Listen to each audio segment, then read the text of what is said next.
वालेकुम dear student, मैं हूं Abbas Khan. Inspector investigation FI का जो पास पेपर है 2019 का, उसमें से हम जो है ना मैथ्स का जो पोर्शन है वो हम इसमें से कवर करेंगे। ठीक है डियर स्टूडेंट, तो पिछले जो वीडियोस थे उसमें हमने ये वाले ऊपर वाले क्वेश्चन किए थे। आज की वीडियो में हम जो क्वेश्चन सॉल्व करेंगे वो कौन सा करेंगे, वो 25th वाला क्वेश्चन करेंगे। ठीक है, इसमें इफ़ एक्स 2 की पावर x मल्टीप्लाई बाय 8 की पावर 1/5 इक्वल टू 2 की पावर 1/5, देन x की वैल्यू हमने क्या करनी है, वो फाइंड करनी है। ठीक है, 25वां जो सवाल है वो हम क्या करेंगे, इस वीडियो में हम इसको कवर करेंगे। ठीक है डियर स्टूडेंट्स, तो मैंने यहाँ पर सवाल लिखा है।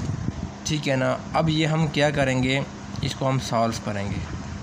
ये 2x है प्लस 8 की पावर 1/5 है इज इक्वल टू 2 की पावर 1/5 है। ठीक है, हमने किसकी वैल्यू फाइंड करनी है, हमने x की वैल्यू क्या करनी है, उसको फाइंड करनी है। ठीक है, अब डेशन क्या है ये भी 2 है ना, तो यहाँ पर हम क्या है, हमने इसको बेसिस को हमने सेम करना है। ठीक है, ये 8 है। ठीक है, ये क्या है, ये बेस है। ठीक है, इसको हम बेस कहते हैं, और ऊपर जो क्या होता है ये इसकी पावर है। ठीक है, इनकी क्या है, पावर है, तो ये आप जहन में रखिएगा। तो हमने क्या करना है, बेस जो है ना इसका 8 है ना, वो बाकी की तरह हम क्या करना है, उसको बराबर करना है। ठीक है जी स्टूडेंट, तो ये देखो ये 8 लिखा हुआ है। ठीक है ना, यहाँ से ये ठीक है। तो अब देखो हम क्या करें, देखो अगर हम क्या करें 2 हम क्या करें 2 बार क्या करें, हम मल्टीप्लाई करें तो हमारे पास क्या आ जाता है, 2 2 ज़र 4 और 4 2 ज़र 8, तो हमारे पास क्या आ जाता है, 8 आ जाता है। यानी क्या है, 2 को जब हम 3 बार मल्टीप्लाई करेंगे तो हमारे पास 8 आंसर आता है। ठीक है, तो हम इसको पावर की शक्ल में कैसे लिखते हैं, 2 क्या आ जाएगा, इसका बेस आ जाएगा, वो तो सेम है ना, 2 है। ठीक है, और ये 2 कितने बार मल्टीप्लाई हुआ है, 3 बार मल्टीप्लाई हुआ, ये पहली बार, ये दूसरी, ये तीसरी बार, तो ये 2 की पावर क्या आ जाएगी, 3 आ जाएगी। ठीक है, तो हम 8 को कैसे लिख सकते हैं, ऐसी भी कह सकते हैं, इस फॉर्म में भी क्या सकते हैं, उनको लिख सकते हैं। ठीक है, 2 की पावर 3 कैसे आई है, क्योंकि जब हम 2 को 3 बार मल्टीप्लाई करेंगे तो हमारे पास क्या आ जाता है, हमारे पास 8 आंसर आता है। ठीक है, तो हमने क्या किया है, उनको इस फॉर्म में लिख दिया। ठीक है, 8 को हमने क्या किया, इस फॉर्म में 2 की पावर 3 लिख दिया। ठीक है, तो डेयर स्टूडेंट हम क्या करेंगे, ये मैंने आपको समझा दिया। अब हम क्या करेंगे, ये 2x आ गया, हमने क्या करना है, उनकी जो पावर है, उसकी जो बेसिस है ना, वो क्या करनी है, बराबर करनी है, जिस तरह ये है। ठीक है, यहाँ पर 2 है, तो अब हमारे पास क्या होगा, मैंने क्या क्या बताया था कि 8 को इस तरह भी लिखा जा सकता है, 2 की पावर 3 भी लिखा जा सकता है। ठीक है, तो अब हम क्या करेंगे, 2 की पावर 3 हम लिख देंगे, ब्रैकेट के अंदर क्लोज करेंगे। इसकी पावर क्या थी, देखो पावर क्या थी, 1/5, तो ये क्या होगी, उनकी पावर 1/5 क्या होगी, वो आ जाएगी, वो हम उसको ब्रैकेट के बाहर लिख देंगे। ठीक है, और ये 8 क्या है, उसको हमने ये वाला फॉर्म में लिख दिया। ठीक है, 8 को हम इस फॉर्म में भी लिख सकते हैं, कैसे लिख सकते हैं मैंने तरीका भी बता दिया। ठीक है, तो अब क्या होगा डियर स्टूडेंट, अब हमने क्या किया, हमने इसकी जो बेसिस है ना, बेसिस वो हमने क्या किए हैं, वो सेम कर दिए पूरे सवाल में। देखो ये भी 2 है, ये बेस है, ये भी 2 है, ये भी 2 है, सवाल में तो हमने क्या किए, बेसिस सेम किए, तो हमारे पास आंसर क्या होगा, अब ईजी हो जाएगा। ठीक है, अब ये देखो 3 और ये क्या होता है, 3 क्या हो जाता है, 1/5 के साथ मल्टीप्लाई होता है। ये देखो 3 मल्टीप्लाई बाई 1/5 है। ठीक है, ये मल्टीप्लाई हो रहा है। ठीक है, ये दोनों पावर क्या है, ये मल्टीप्लाई हो रही हैं, ये 2 के ऊपर पावर है, तो ये कैसे आएगा, 3 के साथ 1 मल्टीप्लाई होगा तो क्या 3 आएगा, डिवाइड बटे क्या है 5 आएगा। ठीक है, तो ये पावर हमारे पास क्या आ जाएगा, 3/5 आएगा। ठीक है, लिहाजा हम क्या लिखेंगे, 2x लिख देंगे, प्लस लिख देंगे, और क्या होगा, 2 की पावर क्या होगी, 3/5 आएगा। ठीक है, ये मैंने यहाँ पर सॉल्व भी कर दिया है, 3 मल्टीप्लाई बाई 1/5, तो हमारे पास 3/5 आ जाता है। ठीक है, इक्वल टू क्या हो जाता है, 2 1/5 आ गया। ठीक है डियर स्टूडेंट्स, अच्छा डियर स्टूडेंट यहाँ से मुझे गलती हो गई थी, यहाँ पर क्या था, सवाल में क्या था, यहाँ पर मल्टीप्लिकेशन था। ठीक है ना, ये बीच में प्लस नहीं था, रादर क्या था, वो मल्टीप्लिकेशन था। ठीक है, तो ये मैं यहाँ पर चेंज कर लूँ, ये मुझसे गलती से प्लस मैंने लिख दिया था, तो ये बीच में क्या आ रहा है, मल्टीप्लिकेशन आ रहा है। ठीक है, जो सवाल में था, तो ये दोनों टर्म्स क्या, ये मल्टीप्लाई हो रहे हैं। ठीक है, ये प्लस नहीं हो रहे, तो यहाँ पर क्या होंगे, मल्टीप्लाई होंगे। ठीक है, तो डेढ़ सुन क्या होता है, मैंने पिछले सवाल में बताया था, जब बेसिस सेम होती है तो पावर इनकी क्या होती हैं, वो ऐड अप हो जाती है। ठीक है, ऐड किए जाते हैं। ठीक है, जब भी बेसिस सेम है, देखो यहाँ पर 2 है, ये 2 है, ये क्या है, पावर है, तो जब भी बेसिस सेम हो और वो 2 टर्म्स हो वो मल्टीप्लाई हो रहे हों ठीक है ना, इनके बीच में मल्टीप्लिकेशन हो तो उनके पावर्स क्या होते हैं, वो ऐड अप होते हैं। तो अब हम क्या करेंगे, 2 हम लिख देंगे, इनकी बेस तो सेम है ना, 2 है। अब इनकी पावर क्या होती है उसको हम ऐड अप कर लेंगे, x प्लस 3/5। हमने क्या किया, इन दोनों टर्म्स की जिनकी बेसिस सेम है और उनके बीच में मल्टीप्लिकेशन है तो उनकी पावर को क्या किया जाता है, उनकी पावर्स को ऐड कर लिया जाता है। ये इनका क्या है, पावर है, ये क्या है, उनको पावर कहलाता है। ठीक है, और फिर क्या करेंगे, 2 1/5 हम क्या करेंगे, उसको लिख देंगे। ठीक है डियर स्टूडेंट्स। अब डियर स्टूडेंट क्या होता है, अब यहाँ पर क्या इक्वल का निशान आ गया बीच में। ठीक है, अब ये देखो डियर स्टूडेंट, यहाँ पर भी क्या इनका बेसिस क्या है, वो सेम है। ठीक है, तो जब बेसिस सेम है, सवाल में हमने क्या पूछा था, उसने कहा कि आपने एक्स की वैल्यू फाइंड करनी है। ठीक है, तो अब हम क्या करेंगे, इनकी पावर जो है ना इसको हम उतार देंगे। ठीक है, इसके बीच में इक्वल का निशान डाल देंगे, बीच में इक्वल का निशान डालेंगे, उसका पावर क्या है वो हम इसको नीचे उतार देंगे। ठीक है, यानी इसकी बीच से बेसिस सेम है, बीच में इक्वल का निशान है, तो हम इसके पावर्स क्या है उसको उतार देंगे और बीच में इसके दोनों साइड के पावर्स को उतार लेंगे और बीच में इक्वल का निशान डाल लेंगे। ठीक है, अब हम क्या करें, सवाल में हमें क्या गिवन था, हमने x की वैल्यू फाइंड करनी है। ठीक है, अब हमने x की वैल्यू जब फाइंड करनी है तो हम क्या होगा, 3/5 है वो इक्वेशन की दूसरी साइड पे हम उसको ले जाएंगे। ठीक है, इक्वेशन की दूसरी साइड पे ले जाएंगे, ये इनके साथ क्या है, प्लस है। जब ये इक्वेशन की दूसरी साइड पे क्या होगा, वो जाएगा तो वो क्या हो जाएगा, ये माइनस हो जाएगा। ठीक है, इक्वेशन की दूसरी साइड पे जब जाएगा, इनके साथ एक्चुअली प्लस है, जब ये इक्वेशन की दूसरी साइड पे जाएगा तो वो क्या हो जाएगा, माइनस हो जाएगा। अब ये देखो, हम उससे क्या करते हैं, उनका ये LCM लेते हैं। ठीक है, ये क्या है, हम इसका LCM लेते हैं। ठीक है, 5। तो यहाँ पर क्या किया, इसका हमने लिया, ये आ गया 1 - 3 आ गया। ठीक है, हम इसको LCM लिया। LCM ये देखो, मैं यहाँ पर आपको बता देता हूँ। ठीक है, यहाँ पर मैं रफ़ में बता देता हूँ, शायद किसी को ये भी ना आता हो। ठीक है, तो इसका LCM क्या है, 5 है। ठीक है, इसका LCM क्या है, 5 है।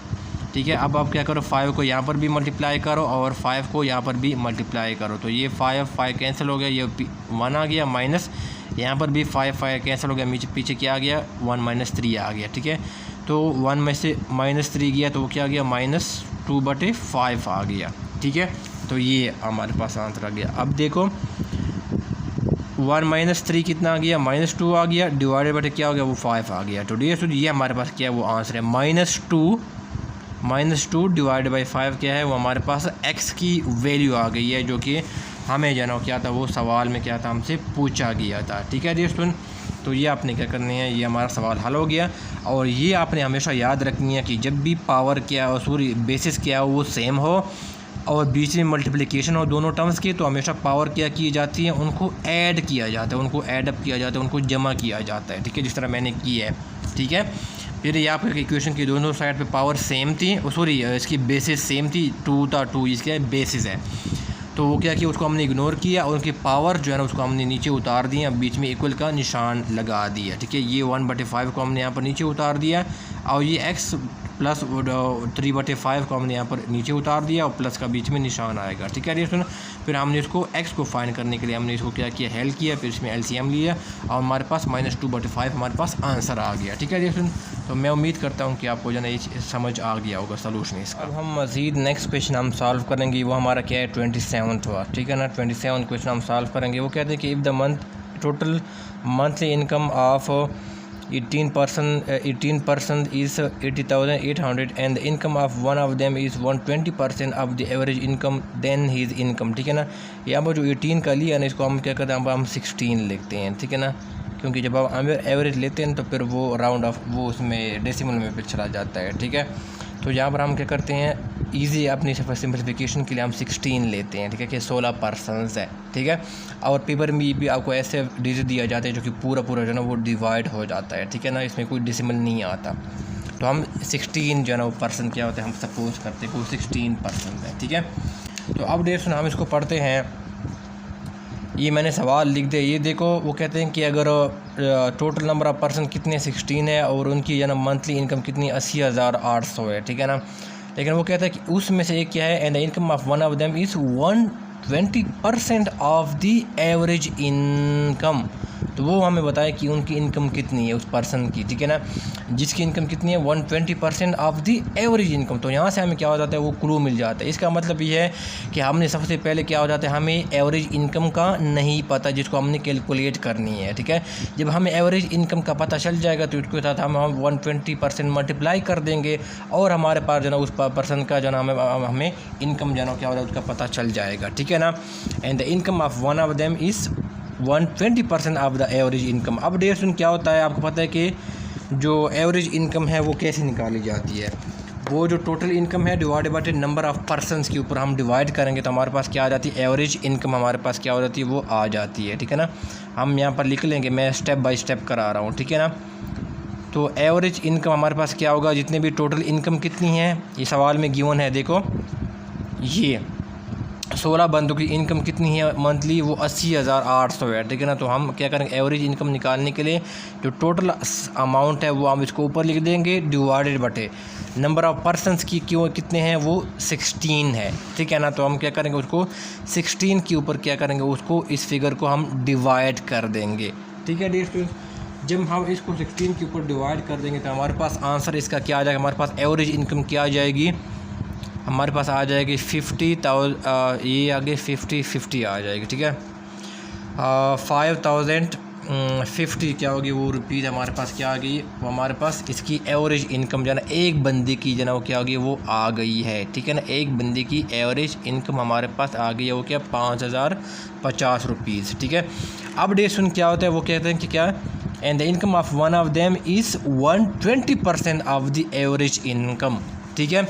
तो वो क्या है, वो कहते हैं हम यहाँ पर लिख देंगे रिक्वायर्ड इनकम, ठीक है ना, जो हमसे वो डिमांड कर रहा है। रिक्वायर्ड इनकम अब कितनी है, वो ख़ुद कह रहा है कि वो क्या है, एवरेज इनकम का 120% है, ठीक है। तो हम क्या करेंगे, एवरेज इनकम हमने फाइंड कर दिया, वो 5,050 है, तो उनके साथ हम क्या करेंगे 120% मल्टीप्लाई कर देंगे, ठीक है। तो जो भी हमारे पास इनकम आएगी वो इस पर्सन की फिर क्या हो जाएगी, वो इनकम जो है हमारे पास एक मंथ के लिए क्या होगी, इस बंदे की इनकम आ जाएगी, ठीक है डियर स्टूडेंट्स। यहाँ पर ख़ुद लिखा हुआ है, देखो the income of one of them is 120% of the average income, ठीक है ना। तो हमने ये एवरेज इनकम फाइंड कर दी है, टोटल अमाउंट जितनी थी, रुपीज़ कितनी थी, ठीक है ना, divided by number of person, तो 5,050 आ गया। फिर हमारे पास क्या किया, 5,050 को हमने 120% मल्टीप्लाई की, जो हमें सवाल से पूछा गया था, ठीक है। तो हम क्या करेंगे, इसको मल्टीप्लाई कर देंगे, डिवाइडेड बाय क्या होगा 120% है ना, तो नीचे क्या आ जाएगा 100 आ जाएगा, ठीक है ना। परसेंट को हमने हटा के नीचे 100 लिख दिया, ठीक है। तो ये 0 यहाँ से कट गया और 0 यहाँ से कट गया, ठीक है। तो हमारे पास क्या आ गया, 505 आ गया, मल्टीप्लाई बाय क्या आ गया 12 आ गया, ठीक है। तो जब हम 505 के साथ 12 मल्टीप्लाई करेंगे तो हमारे पास कितनी आ गई, इनकम कितनी आ गई, 6,060 रुपये हमारे पास क्या आ गई, एक बंदे की जो क्या होगी, वो फिर क्या कि मंथली इनकम आ गई है, ठीक है। तो हमारे पास क्या गई, हमारे पास ये आंसर है, ठीक है ना, 6,060 रुपीज़ है हमारे पास क्या है, एक बंदी की क्या है, वो इनकम आ गई है, ठीक है दोस्तों। तो इसमें से ऑप्शन कौन सा है, बी क्या है, वो आपका करेक्ट ऑप्शन है, ठीक है डियर स्टूडेंट्स। तो हमारे पास इस तरह मैंने स्टेप बाय स्टेप करा दिया, ठीक है। मैं उम्मीद करता हूँ कि आप लोगों को समझ आ गया होगा।